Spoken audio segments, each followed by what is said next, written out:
2023 Thiruvananthapuram railway ഹെഡ്ക്വാർട്ടേഴ്സിന് കീഴിൽ CI ആയിരിക്കെയാണ് നടപടിയുണ്ടായത്.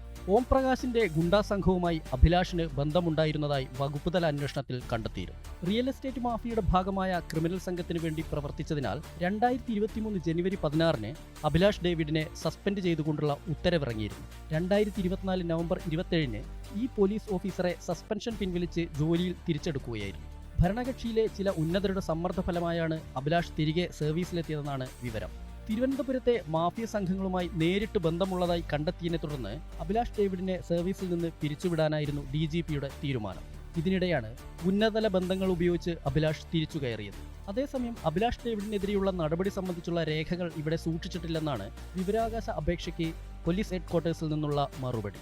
വഞ്ചിയൂരിൽ ഭരണകക്ഷി പാർട്ടിയുടെ ഓഫീസിലെ നിത്യസന്ദർശകനായിരുന്നു അഭിലാഷ് ഡേവിഡെന്ന് ഷാഫി പറമ്പിൽ MP ആരോപിച്ചിരുന്നു. ശ്രീകാര്യം SHO ആയിരിക്കെ മറ്റൊരു കേസിൽ അന്വേഷണത്തിൽ വീഴ്ച വരുത്തിയതിനും അഭിലാഷിനെതിരെ വകുപ്പുതല നടപടിയെടുത്തിരുന്നു. തലസ്ഥാനത്തെ ഗുണ്ടകൾ തമ്മിലുള്ള പണമിടപാട് തർക്കം പരിഹരിക്കാൻ അഭിലാഷ് ഡേവിഡ് ഇടനിലക്കാരനായി പ്രവർത്തിച്ചെന്ന് ഇന്റലിജൻസ് റിപ്പോർട്ട് പുറത്തുവന്നിരുന്നു. തലസ്ഥാനത്തെ പ്രധാന ഗുണ്ടകളായ നിതിൻ, രഞ്ജിത്ത് എന്നിവർ തമ്മിൽ സാമ്പത്തിക തർക്കമുണ്ടായിരുന്നു. ഈ തർക്കം പരിഹരിക്കാൻ മുട്ടടയിലുള്ള നിതിന്റെ വീട്ടിൽ വെച്ച് 2 DYSPമാരും അഭിലാഷ് ഡേവിഡും ഇടനിലക്കാരായി പ്രവർത്തിച്ചുവെന്നാണ് ആരോപണം. പാറ്റൂരിൽ വെച്ച് ഓം പ്രകാശിന്റെ നേതൃത്വത്തിൽ വെട്ടിപ്പരിക്കേൽപ്പിച്ചത് ഈ നിതിനെയാണ്.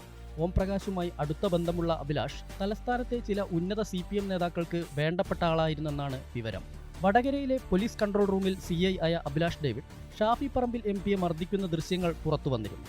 താൻ MPയെ മർദ്ദിച്ചിട്ടില്ലെന്നും വകുപ്പുതല നടപടി ഉണ്ടായിട്ടുണ്ടെന്നും അഭിലാഷ് ഡേവിഡ് പറഞ്ഞു.